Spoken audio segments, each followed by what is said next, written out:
Iamaleava. What's up, everybody? This is Jacob Warren asking you to like, subscribe, and share.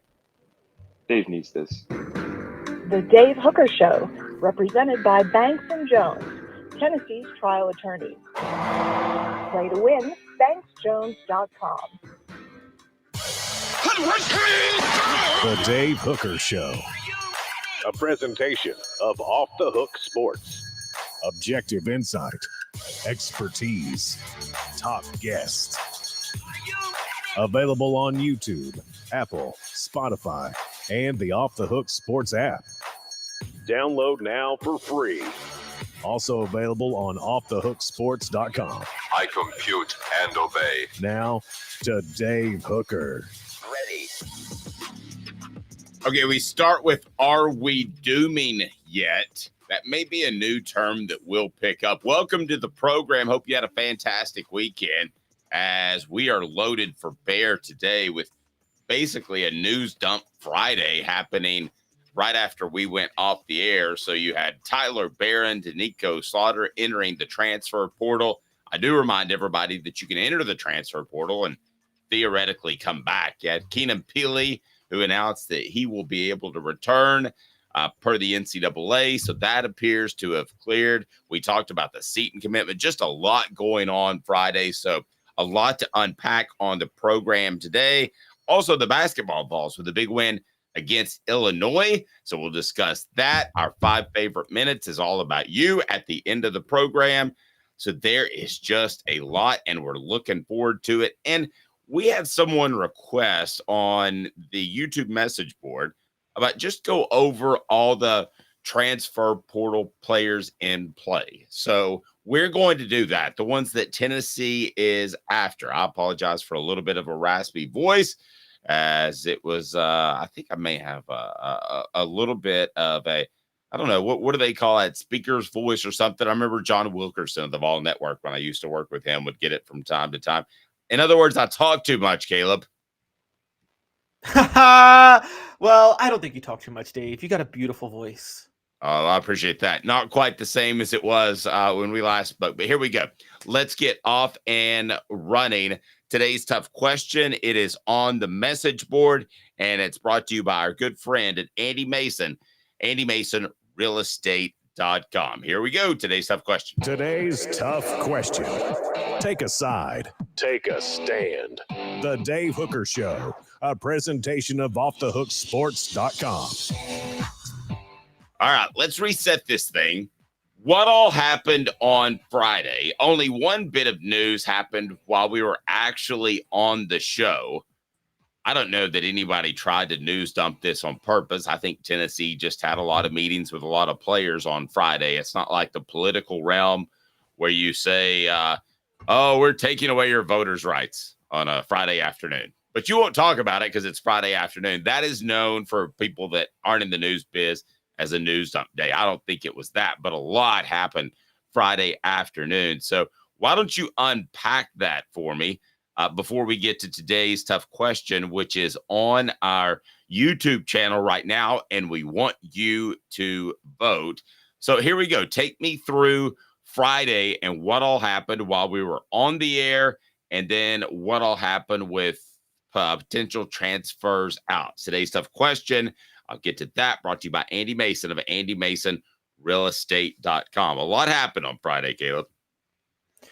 Yes, and I just want to start by saying, Dave, you gave me some PTSD. I had to cover local and state politics in Western Maryland for 5 years, and I was going home every Friday, ready for the weekend, and 4 p.m., some politician always sends us an email. I'm going to vote against this state legislative bill that's coming through the circus today. And I'm like, oh my gosh, I hated them for that. That's how it happens.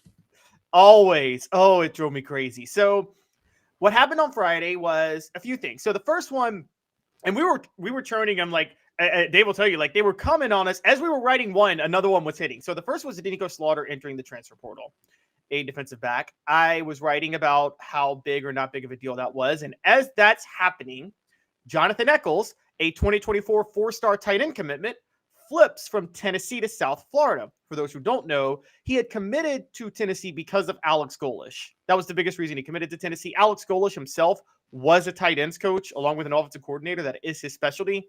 So then he flips to South Florida to play with Alex Golish. Just a heads up, I haven't dove into this too much, but I will say up front, I think that has a lot more to do with who he thinks Tennessee's targeting in the transfer portal than him himself. We'll get to that. And then the big one was obviously Tyler Barron entering the transfer portal. Tyler Barron has been one of Tennessee's best edge rushers the past 2 or 3 years. Never been the best. He wasn't as good as James Pierce this past year, and he was never as good as Byron Young, but he was always good on the other side. And so that was that was the first big loss for Tennessee to the transfer portal. However, after all those 3 things happened, Tennessee got amazingly great news, which was the confirmed return of Keenan Pili at linebacker. We didn't know which way that was going to go because we didn't know if the NCAA would give him a year of eligibility, and we didn't know if he wanted to come back. But he said he's coming back. That's implied that the NCAA granted him the year of eligibility. So Tennessee doesn't just avoid a major loss at a position. They actually get a major upgrade at that position, given the fact that Keenan Pili didn't play at all this past year. Agreed. So let's go with today's tough question. By the way, I think it was yesterday. I'm not sure. I guess I would have to call Caleb's wife and ask for sure. But his beard entered the transfer portal at some point. So you're looking freshly shaven. I, on the other hand, got a haircut, and my person wasn't there. So I went with another person. So it's a little high on top, but I'm going to work on that today. I think I'm going to get my second haircut in a week, which I've never done before, but here we go. Hit the like and subscribe button. So your take before we dive into this was that Tennessee actually, that's a win because of Pili alone, who of the group is maybe a little bit less proven as to what he is than Slaughter and Barron. However, I think showing up on campus and being a starter from day one is proof that he was going to be proven. I think of those 3 players, he would have the biggest impact on the defense if all 3 came back in 2024. So I kind of agree with you, but I'm going to take the other side as the collective that was not a good day for Tennessee football. I see where you're coming from. If you had to pick one out of the group, I think you take Pili, but I'll take the collective is not quite as good. So today's tough question is brought to you by Andy Mason of AndyMasonRealEstate.com. Best prices, best service in the biz. It is just that simple, and he will take care of you. Over 40 years of experience in his office right there in North Knoxville. They've been doing it, and they'll take care of you. So today's tough question brought to you by Andy Mason, AndyMasonRealEstate.com. How would you describe the Vols' recent roster movement? So I've got 3 choices for you. Number 1, it's on the YouTube channel. Big win with Pili. Vote now. Number 2, manageable. Number 3, one big bust. I don't know if you've looked at it yet. If you haven't, what do you think the early returns are, Caleb? I'm going to say the majority says manageable, and big win with Pili is number 2 and bust is number 3. Well, you're right. Manageable at 56%. Big win with Pili at 33%. These are moving now, so the math might not add up. One big bust, 11%. So there you go. Hit the like and subscribe button. Why do you think this is a day that celebrated is too strong a word, but a day that should be taken in stride gleefully? How about that? With Keenan Pili becoming a Vol once again, or returning as a Vol. Give me your thought process on why that overweighs one of your best defensive ends, a defensive back that I thought had tremendous upside.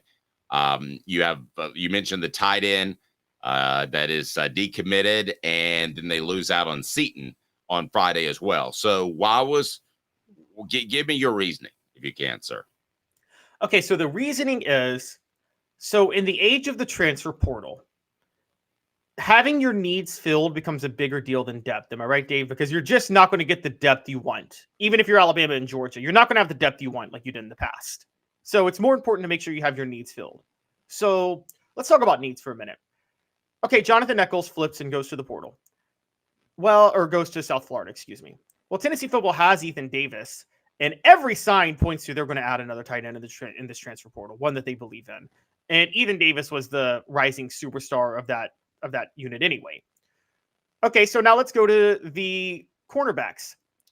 Look, if Doneiko Slaughter is entering the transfer portal, after Warren Burrell entered the transfer portal, after 2 quarterbacks graduated, knowing that he would have, you would think that he would do that because he was going to, you would think he would be a lock to start every game next year. He's only doing this because he's not a lock to start every game next year, which suggests that Tennessee is very high on some younger guys. You know how I feel about Jordan Matthews. I think we both feel high on both freshman cornerbacks from this past year, that they'll be ready to go next year. But Jordan Matthews is the better one. And I would take Jordan because he's a little thicker at this point. And I will tell you that I will ask around about those 2 guys and how they didn't practice, because we didn't see them very much in the fall. But we'll have some more information on those as the week goes on. But I haven't gotten any practice reviews yet to this point. Okay, so I think the increased depth at cornerback, Slaughter was worried about losing a job even with all the departures, which we'll talk about later in the show with the secondary in general. Okay, so let's get to Tyler Barron, which Tyler Barron was the first real concerning one. But guys, James Pierce is still there. Joshua Josephs, Dave, tell me if I'm wrong, he emerged late. He played very well late in the year. Mm-hmm. And Tennessee has, if they're strong anywhere with their classes coming up, it's at edge rusher. I mean, we're talking, they've been adding edge rushers left and right. They did it again this past year. So, I mean, we're, with Jordan Ross was the big star that they added at edge rusher. So I think that honestly, again, even if it is NIL based, which we'll also get to, but even if it is that, I think Tennessee has enough depth to offset Tyler Barron. Look, Tyler Barron was supposed to be the star of the unit 3 years ago, and Byron Young took his job midseason. Byron Young couldn't even enroll until August, and he took his job a month later in 2021 and became the feature edge rusher. A year after that, James Pierce has immediately become the star edge rusher. I mean, next year, Dave, not even for the whole future, just next year alone, I'd still take Pierce over Barron, despite the experience gap. Oh, I would definitely take Pierce over Barron. I think Pierce is a very special athlete. If James Pierce had entered the portal and instead of getting arrested last week, I would have said that's a big deal. And we're going to discuss the Pierce arrest later in the week with some more info into that, probably Tuesday, as a matter of fact. Now, Keenan Pili, though, is older. He is a guy that has had injury problems. One thing that you did not factor in is he injury prone, because he hasn't played a ton of football to be 26 years old, which he is because of the 2-year Mormon mission. Is that something that Tennessee fans and coaches should be worried about? What's the likelihood that you, even if you're injury prone, that you get back-to-back injuries like this? Remember Kevin Simon? He was injury prone, but he still played 2 full seasons in 03 and 05 at Tennessee. And I feel like that's more common. Now, yeah, Kevin Simon was not the same player in 05 that he was before those injuries, because had he not gotten hurt, Dave, I feel like he would have been an NFL star. You probably know more than I do about that. But no, I agree. And if you remember, he came in with an ACL injury his senior year in high school. Yeah, he did. So he suffered. He had an ACL injury senior year, and then had 2 season-ending injuries in college. But he was still very good that 05 season. And I know the 05 season was bad, guys, but in case you forgot, that was a historically great defense that year. I don't care what the record says. Go look at the defense that year. They were amazing. And so I think the likelihood is not that he would have that happen to him 2 years in a row. So yeah, there's the injury concern. But if he can play healthy for a full year, there's no question that'll be an upgrade. Look, middle linebacker was horrible for Tennessee this year. It was horrible. They kind of decided that they weren't going to move Aaron Beasley back to middle linebacker like they had last year. They kind of decided we're going to keep him at outside linebacker. I think that's partially was Aaron Beasley saying I'm refusing to move, and I don't blame him because this was his last year of eligibility, and his NFL potential is as a weak side linebacker, not as a middle linebacker. And so I think that they tried Elijah Herring, they tried Jeremiah Tellender, they just didn't have any options at middle linebacker. I'm not so sure they have any options at middle linebacker next year. So Keenan Pili is a huge player to return. It's a big deal that he's back.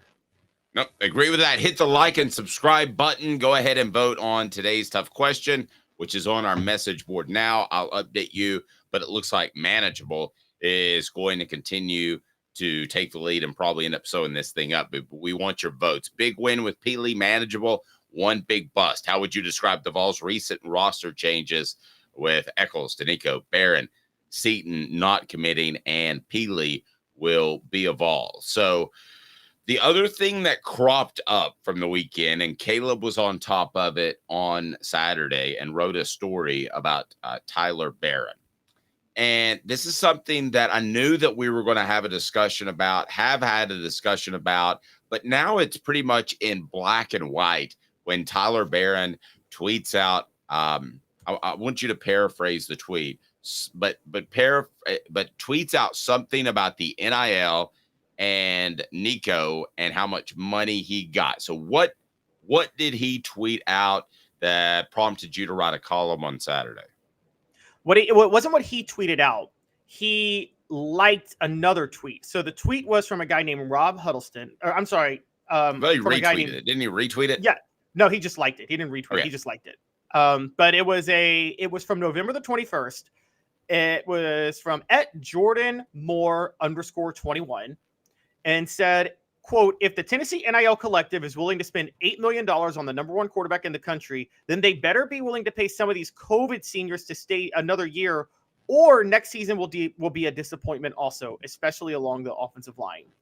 So, and Tyler Barron liked that. And by the way, he liked that 2 days after Tennessee lost to Georgia in a blowout. And the like is still up.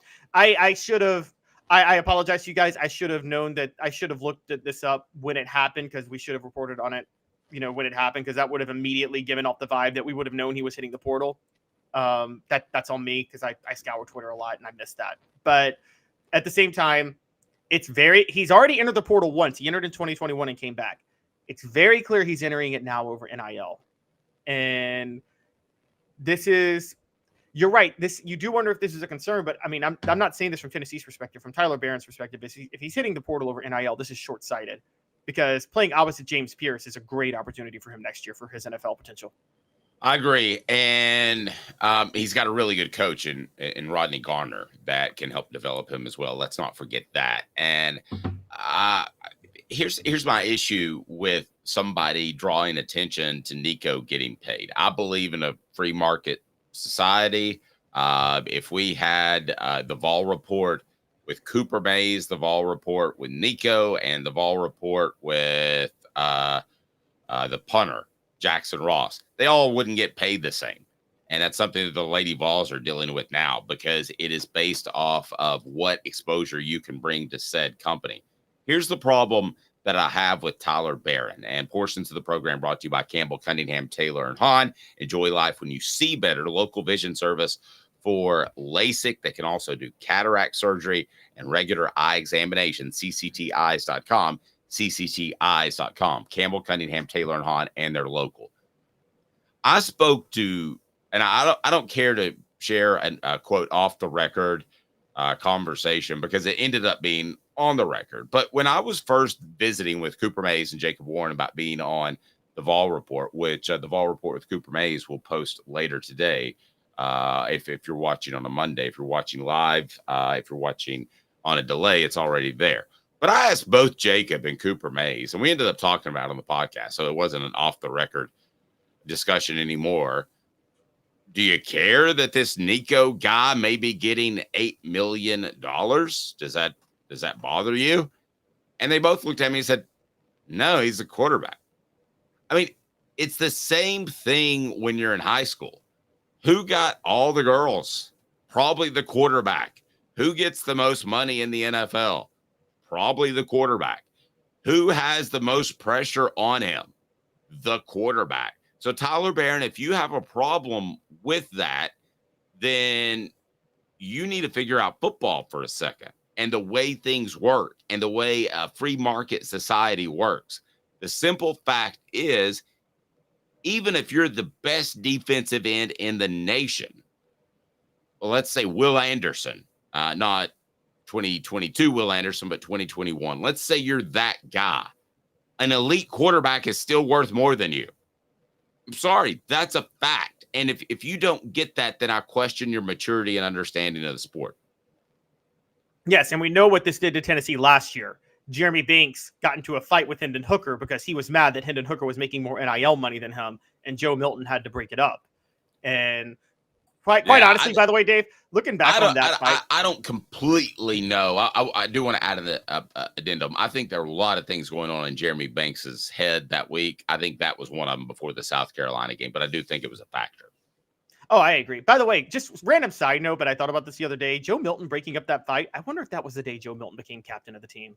I think that helped the team rally around him. That he really, I know people have issues with him, but for him to stand up for Hendon Hooker like that, the guy who took his job, that did speak to his character as a leader. But back to Tyler Barron and quarterbacks. You're exactly right, Dave. And think about the NFL. For those who question this, okay, the first pick in the draft is usually a quarterback. Almost always. The number one pick in the NFL draft has more guaranteed dollars than most defensive ends who get long-term deals get. So you could be a Pro Bowl defensive end having got a long-term deal, and then a quarterback who hasn't proven anything. Because I'm going to steel man Tyler Barron's case for a minute. Maybe he doesn't have an issue with the quarterback getting paid. Maybe he has an issue with the quarterback who hasn't proven anything yet getting paid this much. But that happens in the NFL all the time. Draft picks, depending on how high you're drafted, have a guaranteed amount of money that is more than most of the players on their team who have proven something. That's how this works. You pay players for what you expect them to do. And so I'm steel manning Tyler Barron's argument, but it's still not the right argument. It's still not the right approach to have. And I thought about this. It's funny you brought up Will Anderson. Dave, do you remember the first millionaire in NIL? I didn't. Oh, it was Bryce Young. It was Bryce Young before he ever played a game. We watched Alabama those 2 years under Bryce Young, and we felt Bryce Young was having to carry Alabama a lot. And I'm starting to wonder, did players on Alabama resent Bryce Young because he got $1 million before he ever played a game? And I'm not willing to go that far. It was Nick Saban at SEC Media Days in 2021 that came out and said that. So if that would have been the case, I don't think he would have said that. I don't want to go that far, but I will say this. I think Tennessee overhyped the 8 million, and then it was 9 million for like a couple of weeks, and then it went back to 8 million. I think that was way overhyped, and I'm not sure how much Tennessee was responsible for that, or how much a media entity was responsible for that, or if that's just breaking news and it took flight, it went viral, and that's what you were going to get out of that is a lot of coverage because it's a splashy headline. College quarterback, especially at the time, not now, but college quarterback gets $8 million to go to Tennessee, which is technically a violation at the time as well. Somebody overhyped that. And I don't know. Some of those numbers, too, still to me are a little outlandish. Maybe he's got $8 million in his pocket. Nico does. I don't know. But I think that was overhyped. I think that got overplayed somehow and hurt Tennessee. I really do believe that. I think it actually does too, because I think it actually created expectations for Tennessee in a lot of ways with other players. I also think Josh Heupel says the guy who says Nico should win the Heisman next year. Yes, I think, but this is where I'm getting at. Josh Heupel, I think, is so all in on Nico. It doesn't matter. Look, I'm going to say this. Going back to our previous talking point for a minute, let's talk recruiting for a second. Losing recruits in 2024 doesn't matter as much as long as you have the team in 2024, because here's why, Dave. The way college football works now, despite the early signing period where players commit more in the summer, if you have a really, really great season, it becomes really, really easy to recruit for the future immediately because you can just go into the transfer portal and get a bunch of guys. So if Tennessee's all in on 2024, as I think they are, it won't matter if all those guys are graduating next year. They'll just bring a bunch of elite talent in from the transfer portal after that. True. I'm just telling you. Nice post by Dylan. Barron's a good player. He's not $8 million good, especially guys with like Pierce, Joseph, Bradley, and Herring behind him. Along those lines, if Nico is getting $8 million, big if, capital letters if, what is your second best defensive end worth? I mean, it's still not anywhere close. It's not even $1 million. No, I mean, based off the numbers that I'm hearing, that a lot of these are inflated.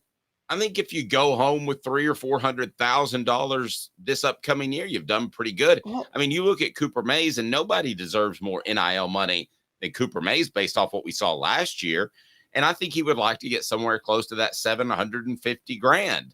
That is the NFL rookie minimum. He probably won't, but he'll probably accept that. So if Tyler Barron somehow gets $250,000, he should laugh all the way to the bank and not care what Nico gets, period, end of discussion. Yeah, and I would go a step further, Dave. I'm thinking this in my head in terms of starters, in terms of like if you had like the greatest player possible at every single position in football, defensive end is probably the least important because you can run away from a defensive end. You can run the other. This is why, do you remember in 2013 how stupid it was for South Carolina to push a Jadeveon Clowney for Heisman talk? When I'm thinking you can run away from Jadeveon Clowney every single time. That's all they did in 2013, by the way, that last year he was there. And it drove me crazy because would you rather have a game changer defensive tackle or defensive end? I'd rather have one at defensive tackle, if I'm being honest with you. I could go back and forth on that. I get your point. I'm not going back and forth because John Henderson turned Will Overstreet into an NFL draft pick. No elite defensive end can turn a defensive tackle into an NFL draft pick. Be sure to hit that like and subscribe button. Great point by Elias. Once Barron made something like a public threat, it became untenable to pay him. Have some social media discipline, folks. Amen to that. So Jacob Warren, as much as I would love him to find another year of eligibility, is done. And so we won't be doing the Vol Report with Jacob Warren anymore, although we will stay in contact with him as he goes on to be an NFL Hall of Famer. But am I going to call Tyler Barron right now as a company and say, hey, Tyler Barron, would you be interested in replacing Jacob Warren on the Vol Report with Tyler Barron, brought to you by Campbell, Cunningham, Taylor, and Hahn? No, because I'm going to be scared away that he wants too much money. And 2, I think that social media move made him less likable. And 3, you would be worried that he transfer in the middle of the season when you have the contract with him. And so I haven't even thought about it. That's even worse. Yeah, that made you're right. It's so stupid to make it public. You're negotiating based on NIL money because you go about that. You're throwing away your cards in that way. And I mean, you're right. You're not alone. Tyler Barron comes back to Knoxville. What business would give him any money when it's not even reliable that he'll be there in a few weeks? I mean, that was a dumb move by him. Yeah, I thought it was an incredibly dumb move. I really do. I don't know why you would say that. I don't know why you would even be on social media. I'm on social media all the time. This is a Calipari lesson, by the way. Remember what Calipari said? Don't trip over nickels to make millions. In search of dollars. Yes. Yeah. And because right. This won't just affect Tyler Barron at this level. This is going to affect Tyler Barron at the NFL level.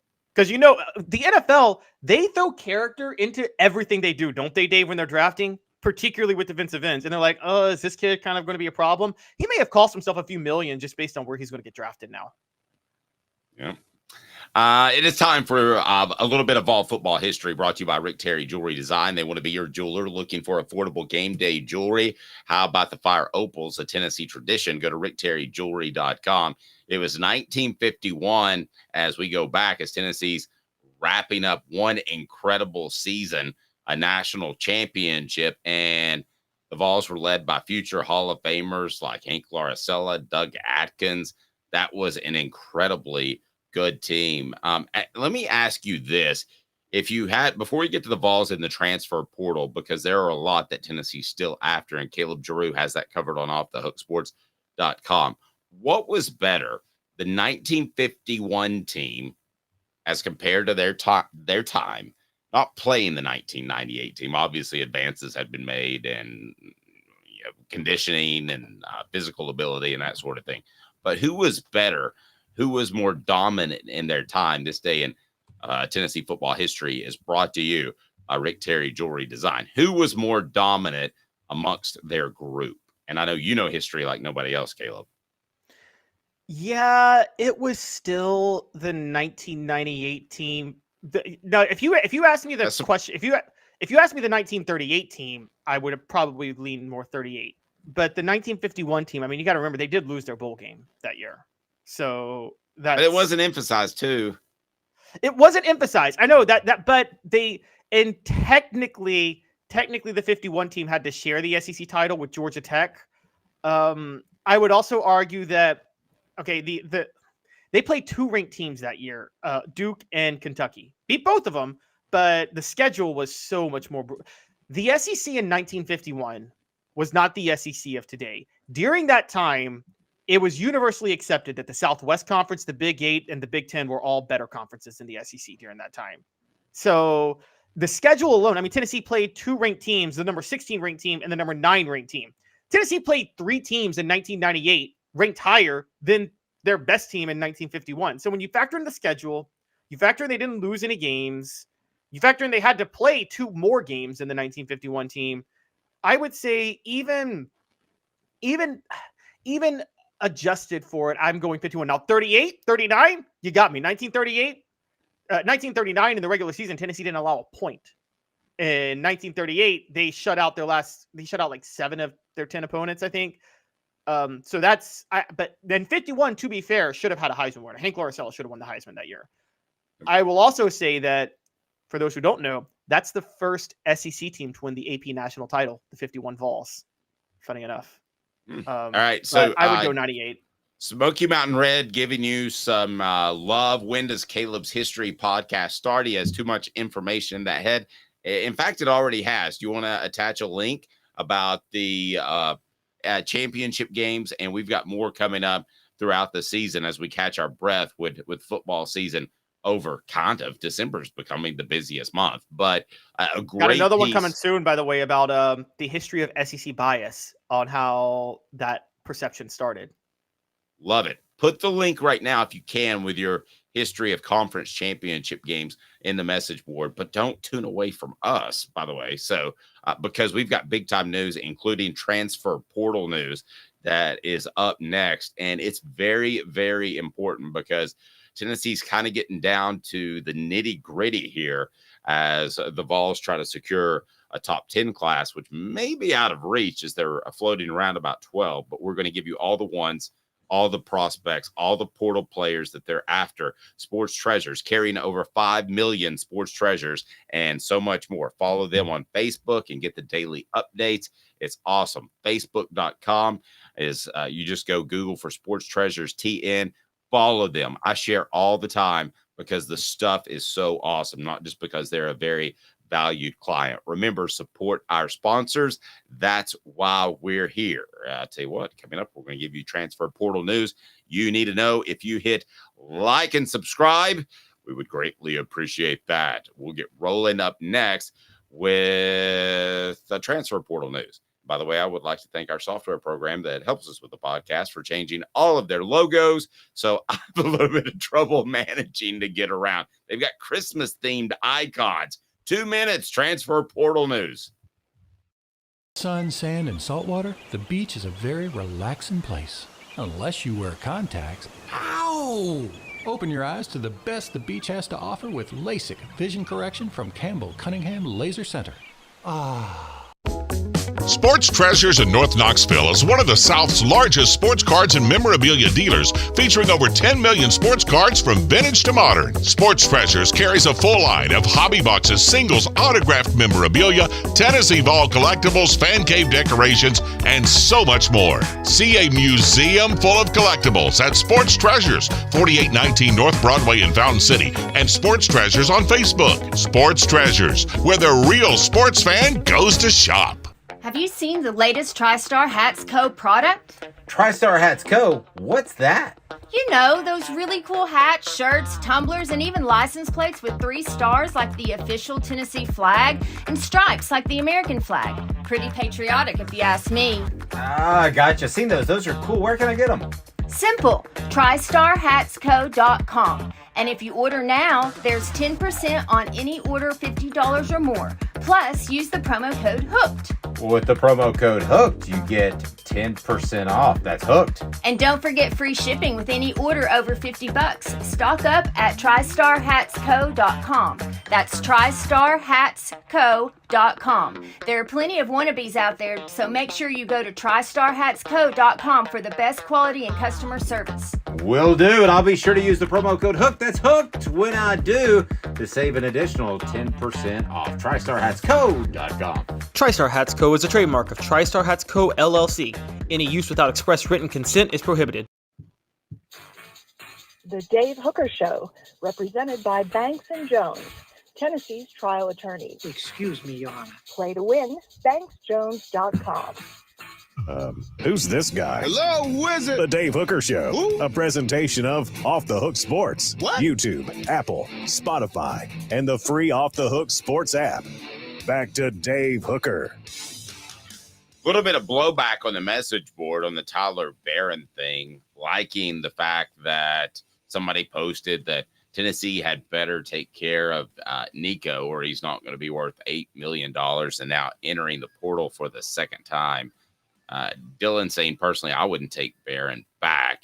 I heard he and Garner butt heads a lot. We have depth at defensive end, so now if he wants back in, I'd shut the door on him. That's the kind of blowback you're going to get when you do these sorts of things. And I thought there was a drawing, like one of the old-timey newspaper cartoons. You remember, Caleb, that they used to have all the time? And it was basically one guy leaving the portal and not being able to get back in. That's a thing that you need to remember. You might not get back in.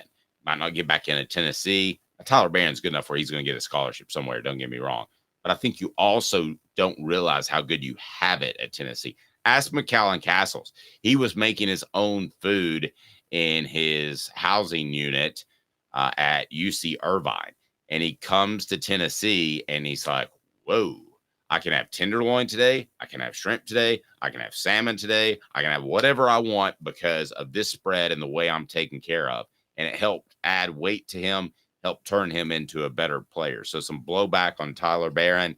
And as far as the Garner thing and butting heads, yes, I have heard that. So I'm going to leave it at that. I'm not going to tell you that I'm reporting anything or that they ran him, but we'll be working on that this week for sure and give you the Well, I hate to latest. go through history on this, but given one person's track record, if two sides if somebody butts heads with Rodney Garner, aren't you always kind of siding with Rodney Garner in that moment? Yeah, unless I know something bad about the coach, I usually side with the coach anyway because he's an adult. Yeah, like if this is like if a receiver butts heads with Tom Brady, who are you siding with? I mean, very fair. Portions of the program brought to you by Tennessee Cider Company, the original hard cider of the Smoky Mountains. Use the promo code HAT, that's HAT, to receive some free swag with your cider order. Available most anywhere in the United States. TNCiderCompany.com. TNCiderCompany.com. So our guy Caleb Giroux is all on top of recruiting, and he's got the guys in the transfer portal. We want to get to that right now and give you our thoughts on what Tennessee ends up with in this 2024 class. And just for the sake of argument, when we say recruiting and portal, we're kind of including that together on Off the Hook Sports. But this is particularly portal guys that we want to take a look at. I think the number one guy on the board, and it's a top Caleb Giroux's list, is Notre Dame tight end Holden Stays. Will he stays or will he go? He is the number one tight end and number 12 overall prospect by 247 Sports. I think that he is perfect. That's a transfer portal tight end, by the way. I think he's perfect because he gives Tennessee some stability at a unit led by Ethan Davis that has an awful lot of athletic ability, but not proven playmakers. I think that would be a monstrous pickup. As a matter of fact, I would take Stays 100 times over the Seton kid, Jordan Seton, last week because he's a proven player at the college level. Well, no, you're thinking Jonathan Echols, not Jordan Seton. Jordan Seton was the 5-star offensive lineman. I mean Seton as a 5-star guy. Oh, really? I would take the proven college player in this particular instance for a year, given what Tennessee can do next year, and that I think they need a proven tight end. So if you put both of them on the table, I would take Stays over Seton. I know that sounds crazy, and feel free to rip me, but I think for 2024, Stays is incredibly important. No, I'm actually with you. They always say the NFL is a win now league. I think in the era of the transfer portal, college football is more win now than the NFL is, quite honestly, Dave. And so I'm with you on that. Stays is more the blocking tight end. So he actually would be the perfect replacement for Warren to complement Ethan Davis, who is much more the receiver, almost like the Shannon Sharp that you line him up like off the line of scrimmage sometimes. And so, yeah, I think Holden Stays is a big, big deal. And for those who don't know, this is why Tennessee didn't get a visit from Justin Jolly. I think they think that either Holden Stays or if we can scroll down, Dave, and stay on tight ends for a minute, Southeastern Louisiana tight end Bauer Sharp, I think is one of those is going to commit to Tennessee. Okay, so do you like Sharp or Stays better, or do you have a preference, or does Tennessee just need one that can hunker down? I actually think Sharp is more versatile because Sharp is 6'5", 245, so he's the size of a blocker, but he actually can go out and play receiver. He caught 9 passes for 288 yards last year. So I think, and just last year with McCall Castles, I trust guys that come from smaller levels more. And so the two principles of that have me lean Bauer Sharp, funny enough. Okay, that's interesting. I would probably take Stays, but I think you got to get one of the two of them. MTSU defensive lineman Marley Cook. Doesn't it feel like this is just going to work itself out? This may be an NIL thing. I know that he's going to Miami and I believe Oregon to take a look, but man, he would definitely add to Tennessee's defensive line. And it seems like if the money is somewhat equal, that you would want to stay closer to home. I mean, I say that, but I don't know if Marley Cook gets a $600,000 offer, and I'm just throwing numbers out there randomly. Okay, guys, I'll tell you when I know the numbers, but I don't right now with Cook. Let's say he gets $600,000 from Miami and he gets $400,000 from Tennessee. Well, you might stay close to home because you want to be close to home, or you grew up a Vol, or you want your family to go. But shoot, for $200,000, you can fly people to Miami pretty often to go see your home games down there. Yeah, this is going to depend on probably where he can get the most playing time, because he's got 1 year of eligibility left. And I think because he's played so well, thinks he should play I think Marley Cook thinks he should play at a higher level for 1 year to see if he can turn the eyes of some NFL draft scouts. That's what you're going to see a lot of in college football now, by the way. Players are going to play very well at the smaller level, and they're going to try their final year of eligibility at a higher level to see if they can turn the eyes of NFL draft scouts. And kind of like AA, AAA, is that what we're thinking? Yeah, that exactly. And so Marley Cook has 1 year of eligibility left. I think he's going to try. I think that's why he's moving up. The question becomes if Tennessee, how deep they are at defensive line next year. We still don't know. What's your gut on Amari Thomas, Dave? Do you think he's gone? My gut is not strong either way. I would say, I would say 60% go, if you want me to be real honest with you, not blow smoke. I think that it's 60% go, but that's pretty close. Okay. So then that could open things up for Marley Cook. But then again, you still got Omar Norman Lott, and you got Walter Nolan, who Tennessee is going to try to get. And so, I mean, if you got to wonder if the level of depth is going to be is going to be where it needs, if they're going to be too deep for Marley Cook to want to go to Tennessee, put it that way.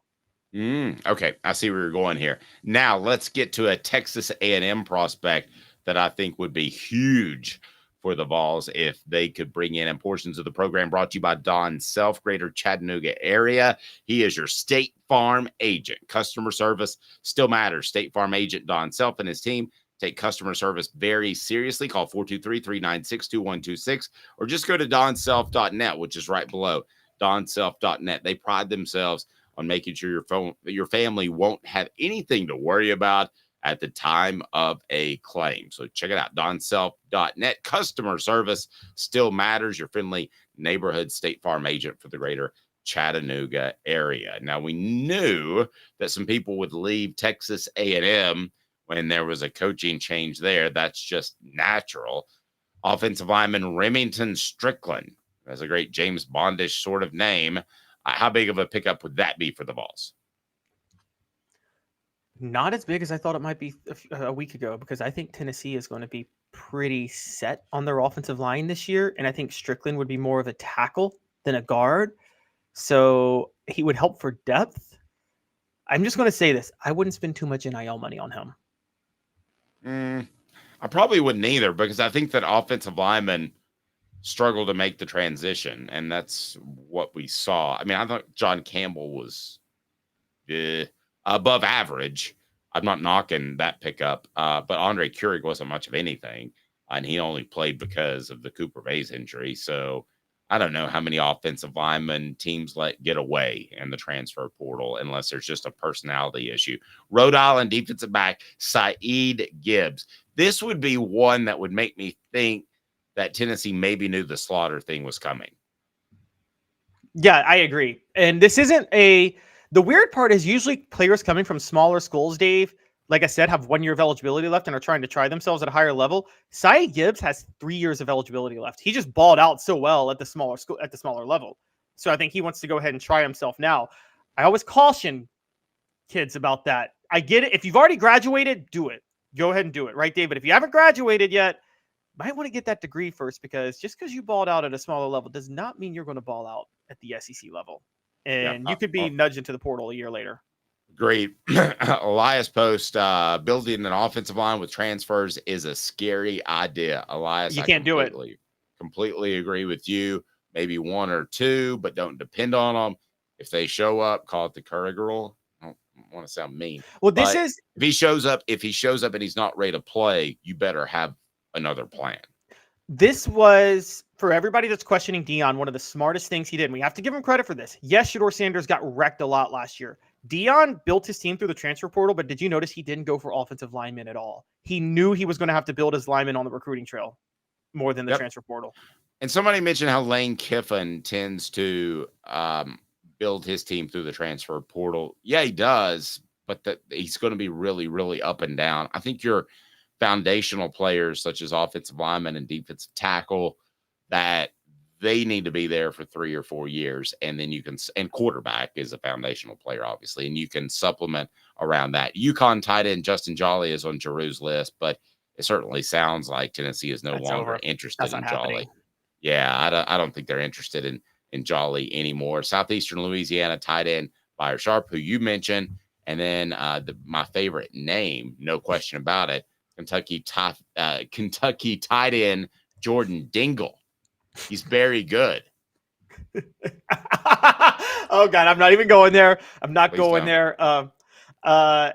So he's 6'4", 238. Now, again, to be the physical complementary tight end, I feel like your base needs to be 240, right, Dave? But he is a redshirt freshman. I think he probably put on 7 to 10 pounds.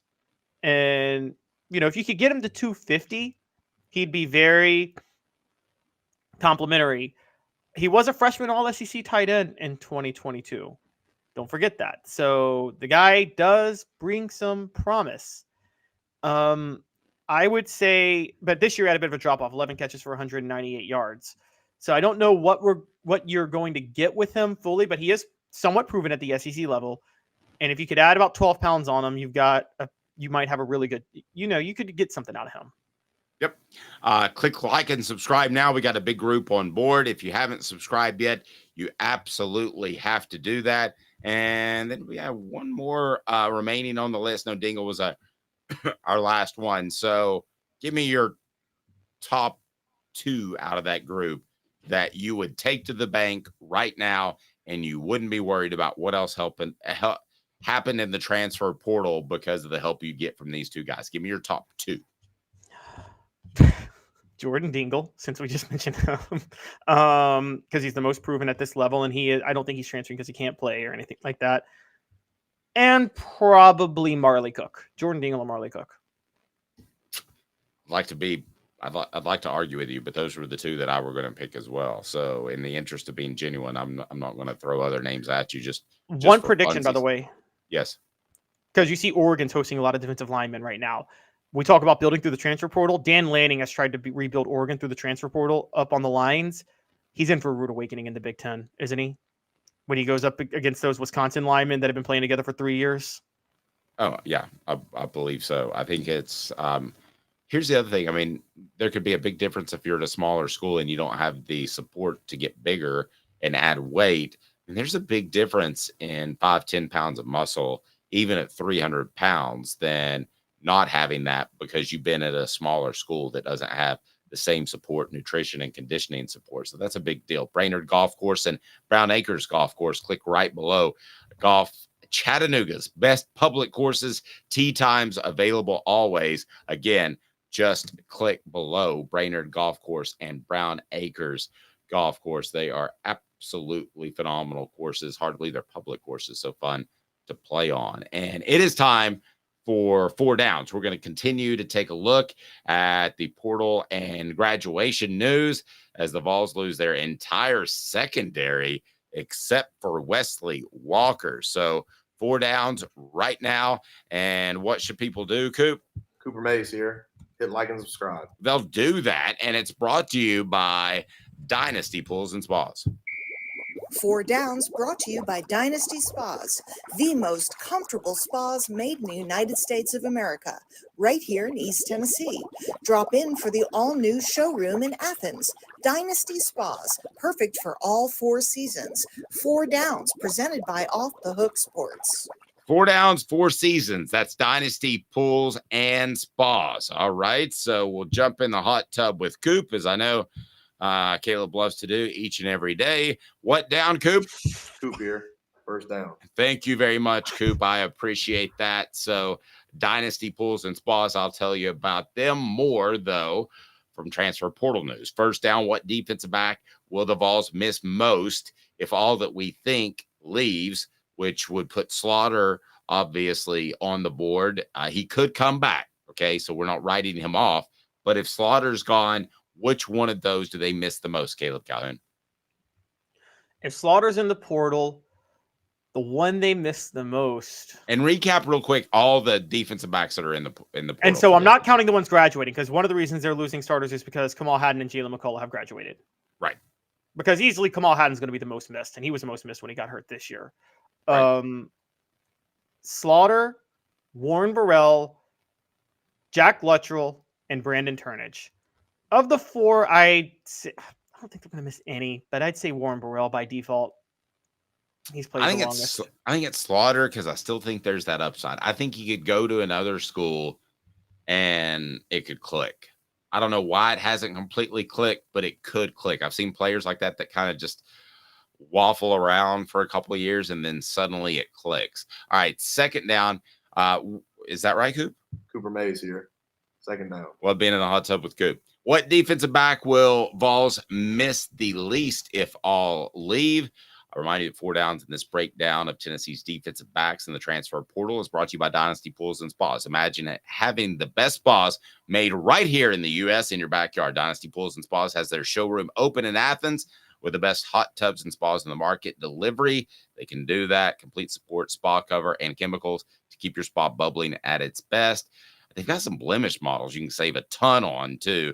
They're awesome. And discounts for first responders, military, and even just how about those blemish models? Like I say, that's what I'm going to do. But Dynasty Pools and Spas, go to dynastyspas.com or stop by there in Athens for a look at their showroom. It is Dynasty Pools and Spas, brings you 4 downs. What defensive back will the Vols miss least if they all leave, including Slaughter?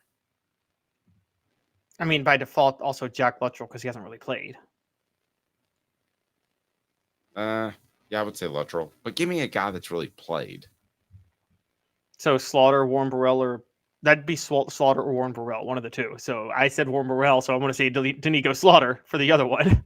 All right, Doneiko Slaughter. And it's worth noting Tamarion McDonald is can come back. And so what have you heard on him? Will he come back? That's the question. I don't know if he will come back. I would assume he would. Like, why? I don't think he didn't. You watched him. I watched him. I don't think he did enough for an NFL draft stock. So I don't think he's bad. I think he's fine at nickel. And when he wasn't playing, your boy Slaughter stepped in for him at nickel, and that was an embarrassment to watch. Now, true, it was against Georgia, but at the same time, that was an eyesore. And right, yeah. Yes, go. No, that's it. That's it. I'm just saying your boy was an eyesore at nickel. Turnage was difficult to motivate. Ouch. But I love the name Pan-seared ribeye. Doesn't that sound good? All right, what down, Coop? Tennessee center Cooper Mays here. Third down. All right, third down. Who is the MIP defensive back on the roster? Now, MIP is not MVP. It's MIP, most important player, something that I made up 20 years ago that I thought would take off, and it hasn't. But who is not the most improved? Not most improved. Most important player on the roster heading into the 2024 season. I was going to say Jordan Matthews, but based off what I'm hearing, Ricky Gibson maybe has a slight edge, so I'll go Ricky Gibson, who will be a rising sophomore in the 2024 class at cornerback. I'm still going to say Wesley Walker because I think Wesley Walker is the most reliable at free safety. I'm not saying he's the best, but it's kind of like that glue guy that holds you together. Wesley Walker is to this secondary, if the secondary gets good, what Dane Bradshaw was to Tennessee basketball. Remember after Dane Bradshaw left and Tennessee couldn't find somebody to direct the offense, even though they were loaded with talent everywhere? And I think Wesley Walker is kind of that guy for this secondary. I think he's the most important. We're in the hot tub with Tennessee center Cooper Mays, Dynasty Bulls and Spas in Athens. 4th down, Coop. All SEC center Cooper Mays here. 4th down. Who will be the Vols' best defensive back next season? I don't care if you use Pro Football Focus, if you use Caleb's eye test, whatever you use. Who will be the best? I'm still going on Jordan Matthews. I have settled and accepted what Fred told us and what other people, that a cornerback needs a year for it to click, similar to an offensive lineman. So I think he just needed a year. But I think Jordan Matthews is going to be a superstar next year. I'm seeing Bryce Thompson, Alontae Taylor, number 1, shut down the field. It's pretty strong. Pretty strong. We shall see. When I look at this defensive backfield, how would they project right now if you were to put the 4 or 5 with the nickelback on the field? What group are you seeing? I realize this is a way too early of a projection for a depth chart, but the 4 you see on the field right now. I'll go 5. I'll give you my 5 right now. I got 5, both excuse me. freshmen from this past. Jordan Matthews and Ricky Gibson locked down the 2 corner spots. I think both are going to be good. I think Tamarian McDonald stays in nickel. Wesley Walker stays at free safety. And Boo Carter starts at strong safety. Really? I think Jalen McCall is gone. And I'm going to tell you this, Dave. This attrition is good news for Tennessee. You know a name we haven't mentioned that has another year, right? Gabe Judy Lawley. And when you mentioned Does he have another year? Does he have it? Are we sure he has another year? He came in 19, 20, 21, 22, 23. But did he ever redshirt one of those years? If he didn't, if he never redshirt, if he played all 5 years, he doesn't have another year. You only get 6 years if you redshirted one of those years. And he redshirted in 2020. Oh, he redshirted in 2019. Okay. Okay. You're right. Gabe Judy Lally. Or 2019, excuse me. And then the Gabe COVID Judy Lally will be a solid utility cornerback. He's not going to be one of the best. He's a good player. But he is but I do think that he is your glue guy. More so than the other guy that you mentioned, to be real honest with you. Okay, so he'll still be in there and be a factor. So again, with him back, again, Dave, you tell me. I think losing the secondary players is good. What do you think? I'm okay with it. I mean, I don't think they did anything. There was not a single player out there that I saw that I was like, Tennessee just can't lose. So does that mean, is the attrition good or bad? I think it's good. And I was going to ask you, do you think this is a sign that Tennessee, do you think these players are leaving because they know do you think they're leaving actually because they know other players are going to get better and take their jobs?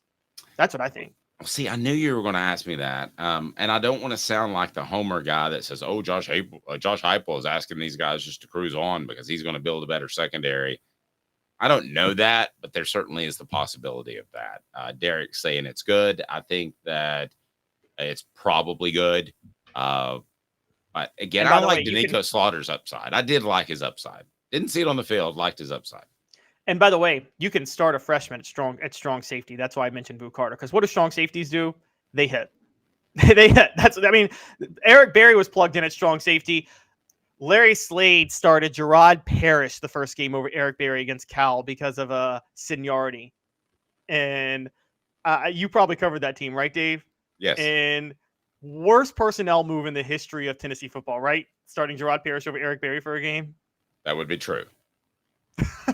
They had a deal for the longest time in which Tennessee didn't want to start a true freshman. I remember Rashad Baker didn't start the season, but started at LSU and got trucked by LeBrandon Tofield, if I'm remembering that correctly. And I was like, well, I'd start him in the first game as opposed to starting him in Baton Rouge for the first time. Now it's time for the H? And it goes back to a point that Caleb brought up last week, that surprisingly there were not as many people that thought it was as outlandish as it truly is. And I'm going to tell you why. Here we go. What the H? What the? What was he thinking? Release the hounds. The Dave Hooker Show. Keep cool. A presentation of offthehooksports.com. Got a couple of quick hitting questions I'm going to throw at Caleb because he says it's a disappointment if Nico doesn't win the Heisman next year, which is a little crazy to me, but that's all right. Nico did not get any sort of odds as far as the early Heisman contenders by ESPN.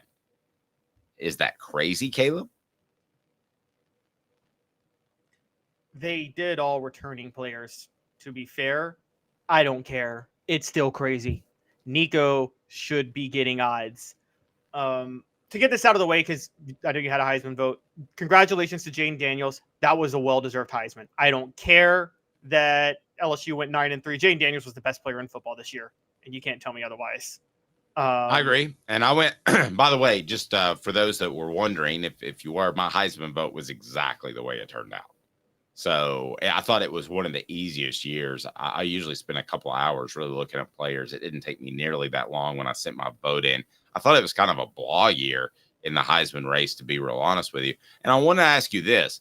Was Hendon Hooker a year too early? I mean, is he going to New York with this group, even with the injuries? And if he's healthy, last year, I don't think he wins the award. I think he goes to New York as a finalist. But this year, if he's healthy and he puts up the season like he did in 2022, I think he's the runaway winner. I know you like Jayden Daniels. I do too. But among the group that I saw and with what Hooker did last year, if he had that year in 2023, ifs and buts, candies and nuts, I think he wins the Heisman. Still hard for me to say it would have been better than Jayden Daniels. Now, I know y'all think I'm an LSU homer, but those stats that Jayden Daniels put up were just insane. They were so gaudy. I just couldn't ignore them. And so I think he'd finish second to Jayden Daniels, quite honestly, because Jayden Daniels' stats are just so insane. But don't worry, because Nico Iamaleava will have better stats than both of them combined next year. He's going to combine what they did, Dave, and that'll be his numbers. I'm kidding. That's not my prediction. But Nico is going to blow you away with the same stat line next year. Book it. Book it. Find where you can get the odds now. If you have to fly to Vegas to write in Nico Iamaleava as a Heisman contender somewhere, do it. It's worth the money that you'll win. Let me ask you this. There was one guy, his name's Michael Penix, that Tennessee had ties to. If Michael Penix is Tennessee's quarterback, how substantially better is their record this year? How substantially better is their season? And get those that don't know, give us a background on the tie to Tennessee. So this was Pruitt. Michael Penix was committed, funny enough, with Adrian Martinez. Both of them were committed to Tennessee. Butch Jones signed them. Pruitt came in, took over, basically nudged both out to the transfer portal, said they don't fit a system. Went for Keller Christ as a transfer and JT Shrout, and then decided that he has a crush on Jared Garantano and decided to start him the whole time he was at Tennessee. I think, look, Dave, I don't think Michael Penix would have stayed at Tennessee had he stayed with Pruitt, because I think he still wouldn't have worked out, because I think there were so many other issues that Michael Penix wouldn't have worked out at Tennessee. So he would have hit the portal anyway. Part of why he worked out at Washington, I'm just going to say this about Penix. I like Penix, but he played with a lot of help and he played a lot of limited competition. He wasn't that great if you watch him this year. And I thought I think he's better than Joe Milton. I know. Yes, so I think if Michael Penix is, if Michael Penix is at Tennessee this year, I think they beat Florida. Because I think that you don't have, even though Cooper Mays isn't there, there were some basic miscommunication things that no quarterback should have. The 2 timeouts on the first drive of the second half, you just can't have that. And so I think also with a veteran quarterback, and I know Milton's a veteran quarterback, but we've talked about, and I don't want to just turn this into Milton bashing, how he doesn't process quickly. I think they stand a much better chance in Missouri. I know that was one-sided, but I don't think Tennessee adapted well. And if you have a guy who's who's a better quarterback, you're able to adapt to what Missouri threw out there defensively, which was a totally new defense that Tennessee hadn't seen. So I'm not ruling out that they're in that game or win that game with substantially better quarterback play and leadership. I mean, leadership on the field, not leadership off the field. Okay. I think that's a possibility. Probably not beating Georgia no matter what. Do they put up a couple of more red zone points against Alabama in the first half and it makes it more difficult for Alabama to come back? I don't know. I think that it makes it more difficult, but I think at halftime, Tennessee was a victim of circumstance. I think that's when Nick Saban said that Jalen Milroe guy can run. So I'm gonna call some called runs for him. I thought that was the moment halftime at the Tennessee game where Alabama changed their philosophy on how much to run Milroe, and that's why they're going to be that's why they're going to be in the college football plailf and potentially. And that's why Nick Saban should be coach of the year, because he was the offensive and defensive coordinators of Alabama this year, and it was him the whole time. It was incredible what he did. But yeah, I agree. I think, look, I know people keep disagreeing with me on this. I don't think there's any scenario in which Tennessee beats Alabama this year. I know y'all are really wide-eyed by what happened in the first half, as if Alabama couldn't have put on. Oh, you mean that? Okay, I'm sorry. I thought you meant this upcoming year. All right, in 2023. Yeah. Dave, I know it was only 34-20. If Nick Saban wanted to, he could have hung 3 more touchdowns on Tennessee in the second half. Yeah, but what was the halftime score again? It was 20-7. Okay, so let's just say Tennessee gets two more touchdowns instead and of 2 field goals. It's 28-7.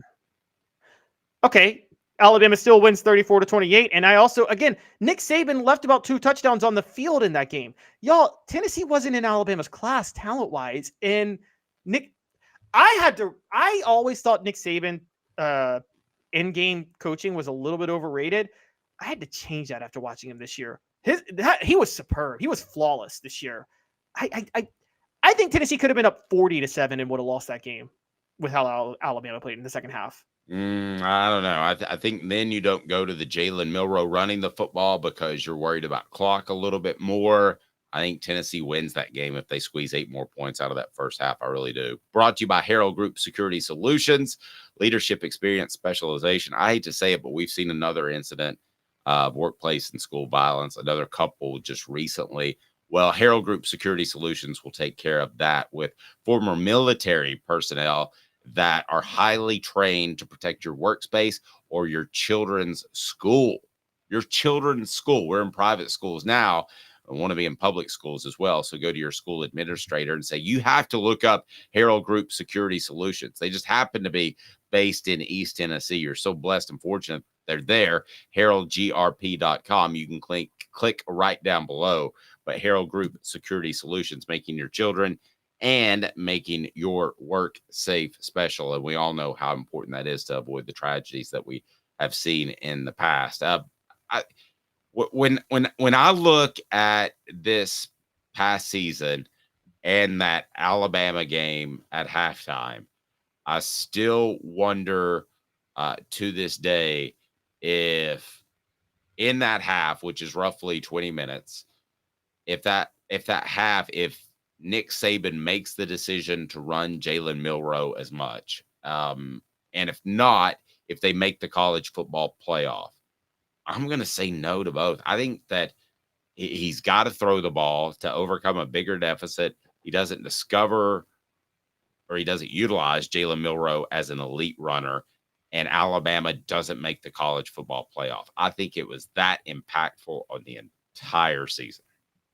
I think 28-7, he still might do it, though. I could be wrong on that, but you don't give up the running game with a 3-score deficit to start the second half. I think more than that, maybe, but I think 3 scores is still manageable in the second half. And Nick Saban knew he was going to shut down Tennessee. Look, Alabama, y'all keep acting like it was a 20-7 lead that Alabama didn't give Tennessee with 2 bad turnovers in the first half. Okay, so I'm sorry. They weren't in the same class. Alabama knew that if they didn't turn the ball over, they were going to be fine.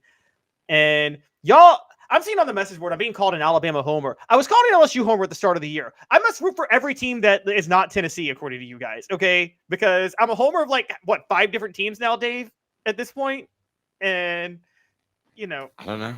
He's wearing green. I picked Ohio State. Maybe he's a Notre Dame guy. Are you a Notre Dame guy?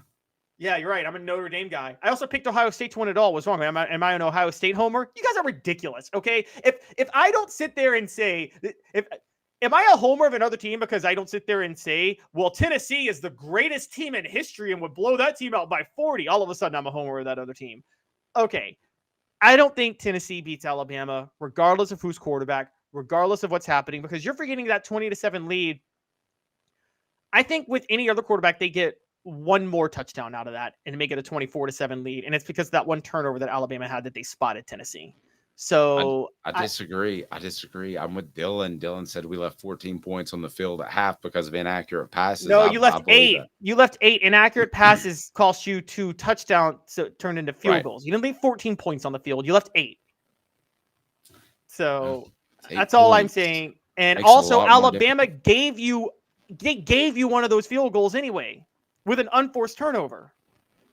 So y'all are just being ridiculous right now. Okay. Caleb is a Bishop Sycamore homer. Who's Bishop Sycamore? Oh, that's that fake team. That team that it was like a fake. It was, I forgot. It's a fake college that got on ESPN. It was a fake high school that like they had like these elite athletes playing, and it wasn't a real high school. It was a big scandal. It was a hilarious scandal. But look, for next year, y'all can. I'll be a Tennessee homer next year because Nico's winning the Heisman. I've been saying that from the start. Nico's winning the Heisman. Tennessee's going undefeated. And if Nico doesn't win the Heisman, you better be worried about Josh Heupel. How about 2 minutes and we talk some Tennessee basketball? Big win over Illinois. Do you love or like this team after a top 25 win with Caleb Calhoun? I'm Dave Hooker. 2 minutes, hoops, and our 5 favorite minutes where we get to give stuff away. So hang tight. Off the Hook Sports. Got cataracts? We can fix that. Never miss another moment. With a little help from Doctors Campbell, Cunningham, Taylor, and Hahn at cctis.com. Hi, I'm Rick Terry, and we at Rick Terry Jewelry Designs pride ourselves in the highest quality craftsmanship from a family-owned business here in Knoxville for over 35 years. At Rick Terry Jewelry Designs, we also take pride in being an affordable option for all your game day accessories, especially those fire opals. At Rick Terry Jewelry Designs, we want to be your jeweler every day and especially on game day. Go Vols! Hi, Mike Davis here with City Heating and Air, reminding you to always dare to compare. Our team provides quality local heating and air service, installation, and maintenance across East Tennessee. We use only the best equipment like American Standard Heating and Air Conditioning for your residential, new construction, or commercial needs. Honesty, dependability, and customer satisfaction have been the cornerstones of our business since 1961. City Heat and Air. Dare to compare. We believe every day is a good day to be thirsty. With free samples on draft and lots of flavors to choose from, Tennessee Cider Company prepares a hard cider that's easy to enjoy. Some say it's the signature cider of the South. Others say it's the cure to your craving. They all say you'll savor every sip.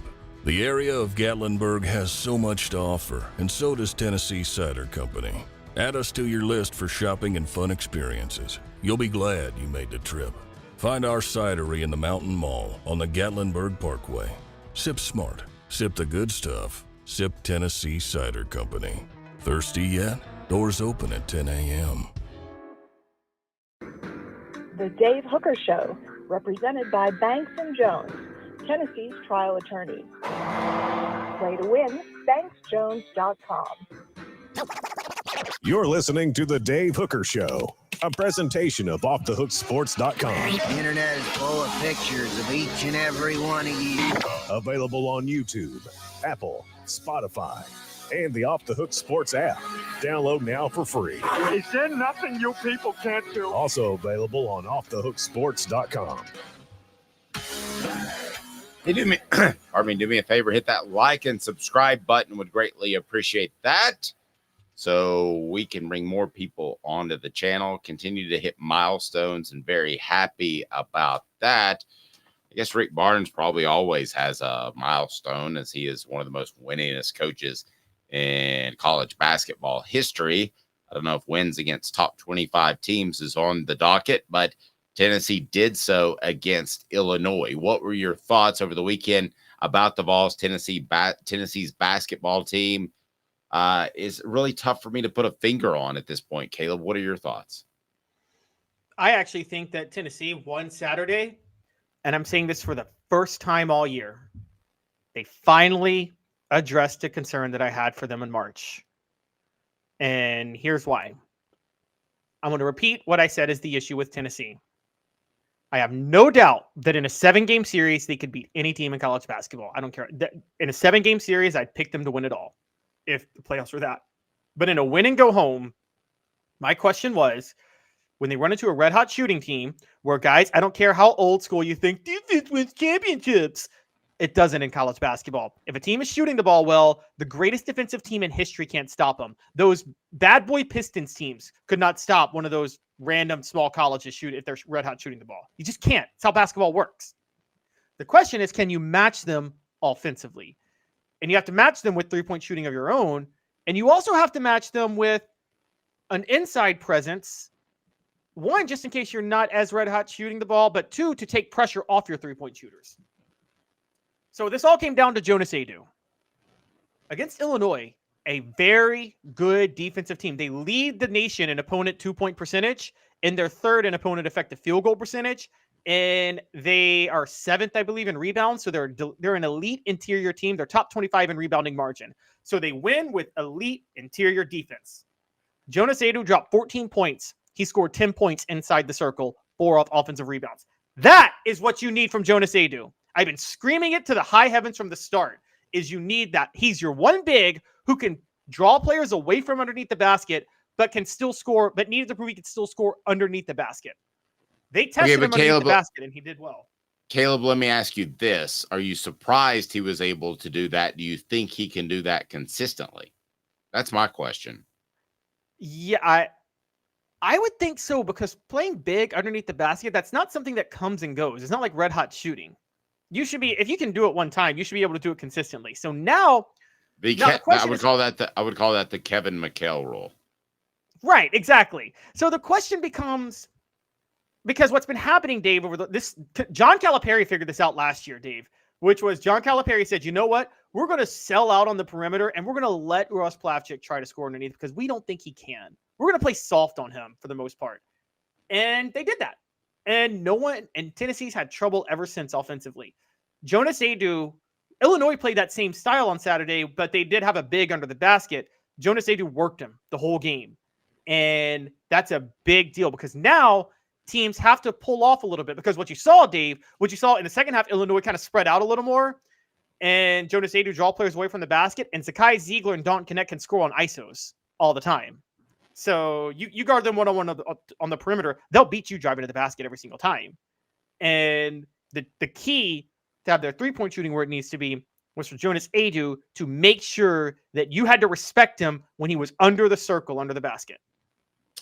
I am really, really interested to see Knecht against a great defensive player. And I don't know that guy's out there in basketball right now. You can't hand check it all. You can't hand check it all at the NBA. You can't hand check really in college. I'm interested to see if there's an elite defender that can stop him one-on-one, because I think he's the type of scorer that can't be stopped one-on-one. The whole hope to contain him sort of thing. Like if he just gets 20, you feel like you've had a good night. I feel like he's that elite of a scorer. Am I wrong?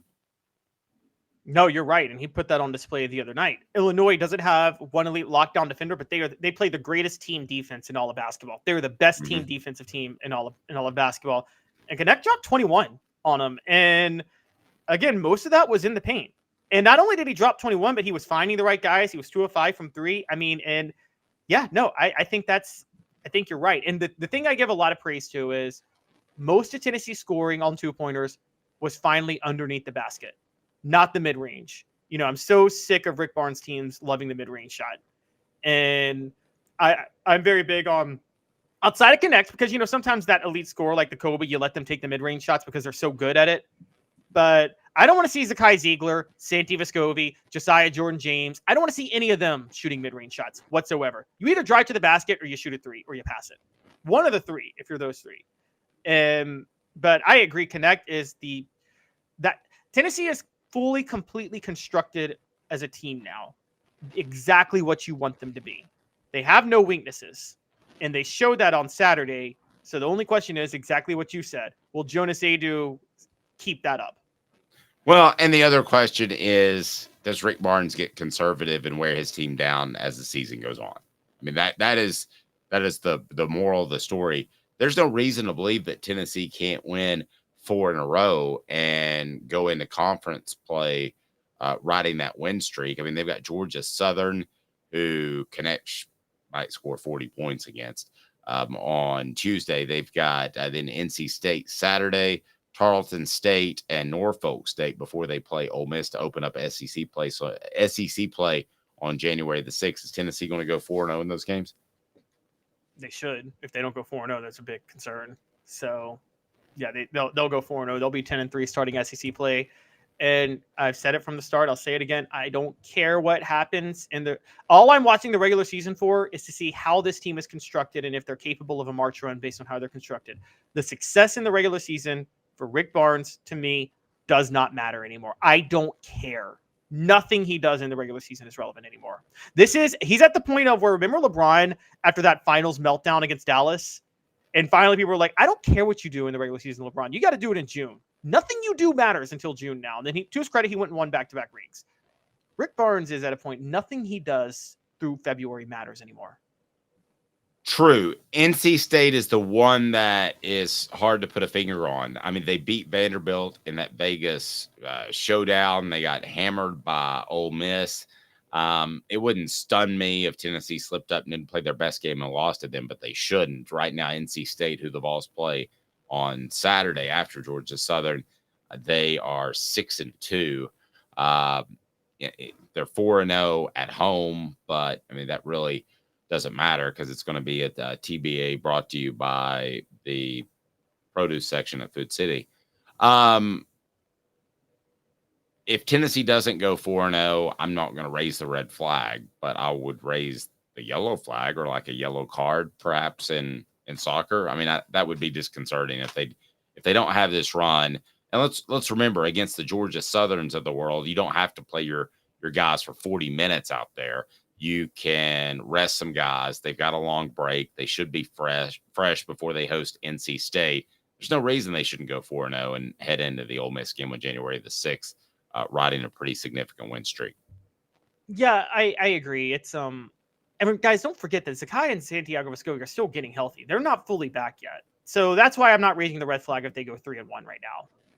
I think right now with Santi, and honestly, this is what Tennessee needs, is Santi and Zakai to have kind of these easier games outside of NC State to where they're a little bit better.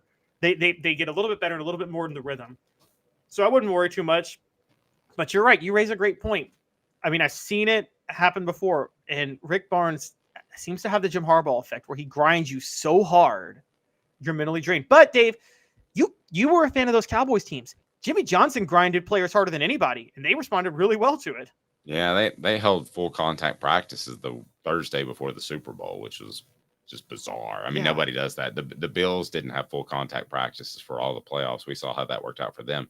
Tennessee's losses are to Purdue, who was number 2 in the nation at the time, Kansas number 1, and then North Carolina, who was 17-16, depending on what polls you use. And none while fully healthy. Right. Not fully healthy. I mean, Tennessee could roll in there. I don't know if it's quietly or not, if the nation takes notice of them at 10-3, but 10-3 with 3 losses to ranked teams and 3 losses that you weren't 100% healthy for, that's not bad at all entering SEC play. No, that's not bad at all. And also now they have a quality win with Illinois. So I think Tennessee, and quite honestly, Syracuse isn't a bad win. It's not Syracuse of old, but it's still a Power 5 win away from home, and that matters in college basketball, a game like that. So I think Tennessee will have a lot to be happy about entering SEC play. SEC play is going to be rough because they're a little bit better this year. Kentucky is Kentucky. Arkansas and Alabama obviously have great coaches, and Ole Miss is making an early splash. So just watch out with SEC play this year, but I think it will help Tennessee long term. Let's bring this up, and we do appreciate the super chat, pan-seared ribeye, but I want to bring it up because it's a great point. Defensive backs are leaving now. Is it because they know Martinez isn't helping their club careers, poor development? I don't know if that's a factor, but I know that has been a factor before. I know that's why Deion Grant didn't come back for another season because he didn't want to play with help me, the defensive back, Larry Slade. Larry Slade. Yeah, I so that can be a factor. I mean, are these guys developing enough? Listen, I'm a little bit surprised we haven't heard more chatter about Willie Martinez moving on elsewhere. He was the only coach that didn't have a contract through the end of this year, so we might hear something soon. Yeah, that's probably they got Willie Martinez as a recruiter because, guys, here's what y'all don't know is Tim Banks is the secondary coach, the real secondary coach on that team. Tim Banks is coaching the secondary, not Willie Martinez. And so I think the reason it was a big deal with Larry Slade was John Chavis was not a secondary coach. John Chavis was a front seven coach. His specialty was linebackers, Chavis, more than anything else. And I think he knew how to coach defensive ends pretty well too, didn't he? Those were his two strongest suits. Yeah, but I'd say linebackers. Yeah, linebackers was his strongest. Tim Banks already coaches the secondary well. You don't really need a secondary coach, honestly, if you're Tennessee. Willie Martinez was there as a recruiter. And don't need maybe, but you'd certainly like one. I mean, I don't think you need an extra one.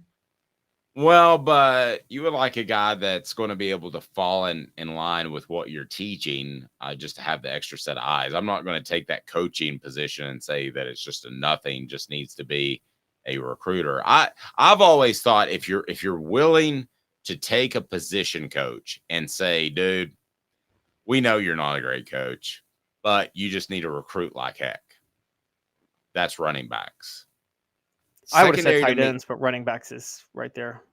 Yeah, usually tight ends are lumped together with offensive linemen. But I would tight ends is fine if you have a specific tight ends coach, but it's definitely running backs. Secondary is pretty complicated to me. I think Nick Saban won a couple of those. How many championships has he got? 8, 7? I think he won a couple of that because his defensive backs were coached up so good. Well, if you were running Alabama scheme secondary, you do need a good secondary coach. Tim Banks, the Tennessee system is thoroughly designed to make life easy on the secondary with the havoc they're going to wreak up front. Similar, by the way, to how Tennessee was designed under John Chavis. The reason it didn't matter Larry Slade was there was because, I mean, they put their cornerbacks on islands, didn't coach them well, but it didn't matter because they brought so much pressure up front. Remember, Dave? So they didn't really care. And Tim Banks, his defense is kind of designed in the same way, whereas Nick Saban, it's actually kind of the reverse. Nick Saban and Kirby Smart, they want to take away the passing game immediately. They want to make quarterbacks who look like Heisman candidates not look like Heisman candidates because they can't throw on them. True. And it is time for our 5 favorite minutes, and we love that because it's an opportunity to go back to you. That's right. Who brings up the best topic for us to kick around for our 5 favorite minutes? We want to build a community based off of advertisers, support our sponsors, by the way, advertisers and sponsors that we believe in. So you know that if I give you a recommendation right here on one of our advertisers, then that's where you should go, that you're going to get quality products and you're going to be taken care of, such as the Hemp House, the premier hemp dispensary online with a wide variety, great selection, and strict standards to ensure you only receive the best in CBD or Delta products. Go to Hemp House Chat with 2 T's, Hemp House Chat with 2 T's.com. That is the Hemp House. So there you go. So I ask you this question. Your thoughts. What would you like to discuss now for our 5 favorite minutes, which is fan-based and all about you, and we greatly appreciate you taking part in it at the end of each and every show. One of the things that was brought up is Amy says, when you're in man coverage, oops, I accidentally blocked Amy instead of brought her with thing up here. Hold on. Stuck, help me. All right. Okay. I'm going to completely click over here and pull up the wrong thing because I'm frustrated with the new software that runs our. Okay, there we go. Oh, I've got it pulled up. And essentially, Amy says, every once in a while, when you're in man coverage, turn your head. Well, That's difficult to do. You're talking about a special athlete that can do that. Now, I'm not saying you have to be Deion Sanders level, but when you are playing in man coverage, you have to look at your man. When you're playing a lot of zone, you're looking forward. So Larry Slade, who we mentioned, came up twice in the show today. That's odd. But Larry Slade, who we mentioned, they ran a lot of man, and he got criticized a lot because his players didn't look back for the ball. When you're in man coverage, that's really, really difficult to do. You have to be one of the better defensive backs in college football to be able to do that at your particular level, whatever that may be. So I don't have as much of a problem for that, but I will say this, it gets us on the topic. Can Tennessee do better than Willie Martinez when you include his recruiting ability? What would you say, Caleb? Was that a place that Tennessee can upgrade? Or, as you said earlier, are you fine because Banks is basically your secondary coach? I think they're limited on the type of coach they can bring in the secondary because the way Tennessee is designed is never going to be designed to make you look good as a secondary coach. Let me just put it that way. And that's how Heupel, because what Heupel wants is his offense to get a big lead to where you have to throw the ball to come back. And Tim Banks can unleash his front seven with stunts and blitz packages and schemes like that. At which point, with the secondary, what you just talked about, they may play man, but they'll play such a soft man, they're keeping the guys in front of them anyway. The problem with this one was, the problem with this past year was Banks couldn't dial up the blitz packages that he wanted to regularly because, guys, Tennessee just wasn't getting the leads that they were supposed to get in the first half, in the first quarter. And it's very similar to, for those of you who don't remember, the way those Colts defenses were constructed when Peyton Manning was there. There were always questions about their defense, but the reason that was the case was, remember, they had two elite defensive ends, Dwight Freeney and Robert Mathis, and then they had Bob Sanders in the secondary. What was the job? It was Peyton Manning get a lead, and then we can unleash Dwight Freeney and Robert Mathis on the other side. That's how they were constructed. If the offense doesn't get the lead, guys, the defense is going to look a heck of a lot worse than it even is because it's not designed to play from behind. Tennessee's defense. So a couple of things on the message board. SC Scout Guy says Stephon Gilmore was really good at doing that, flipping his head around. He was. He's also making a lot of money in the NFL. So that tells you what kind of players we're talking about. Derek says good players get their head around. Again, it depends what level you're at. A good cornerback in high school can get his head around because he's going against a lesser athlete that he can stay in control of. But I don't think it's as easy as sometimes people think. It's a raw talent. That being said, hold on. That being said, for the most part, not. I think you're right. If you're either a great running back or you're great in man coverage and you're able to flip your head around, I don't know that that's a development thing. That's an interesting conversation. But Derek says no Suttons or Coleman's developed since Willie or Time has been here. So that's true. Wait, that's not true though. With just Cameron Sutton, Willie Martinez was under Butch Jones when Cameron Sutton was there. So Willie Martinez did develop Cameron Sutton, but I don't even think he developed Cameron Sutton. I think Cameron Sutton was just raw talent and that good. I don't think anybody developed Alontae Taylor at Tennessee, who's the number one dictating coverage cornerback. That's, again, we're talking about this. If you get an elite cornerback like this is why it changes your defense so much. It's not the coaching; it just makes things so much easier for the defensive coordinator, doesn't it? Because they can just do everything differently with their scheme. All right. Fair point. I'm going to give the T-shirt today to Elias. I'm just saying that Tim Banks had phenomenal pass defenses at Penn State, but there are questions about Big Ten pass offenses. So that's a very good point, right? I mean, you're not facing the same thing as you are in the SEC.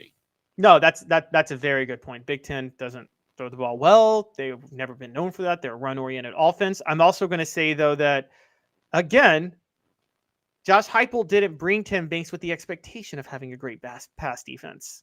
That's not the job of Tim Banks. Even though he's a secondary coach, the job is for Josh Heupel's offense to get a lead and Tim Banks to make things difficult. There's one play that tells you what Tim Banks was designed to do, what Tim Banks was asked to do. And it was 2 years ago when Tennessee held off Florida, when Florida almost had that furious comeback in Neyland Stadium with the recovered onside kick. They had a chance for a Hail Mary from the 40-yard line to win. Tim Banks didn't drop back in coverage. He brought 7 guys and pressured Anthony Richardson. That's never been done in Hail Marys. You know, typically you drop 3 or you do that stupid Hugh Freeze thing and rush 2 or rush 3 or whatever. Tim Banks says, I'm coming for Anthony Richardson. I'm not giving him a chance to get the ball off to throw this Hail Mary. That's the way Tennessee's defense is constructed throughout. So how the pass defense plays is totally reflective of what the offense does and the pressure the front seven can bring. Elias, you got the t-shirt, so go ahead and email me and I'll take care of you there. Our 5 favorite minutes ends the program each and every day as we like to go to you and tell you how much we appreciate you being a part of the program. And it's brought to you in part by City Heating and Air Conditioning. 50 years in East Tennessee, integrity matters.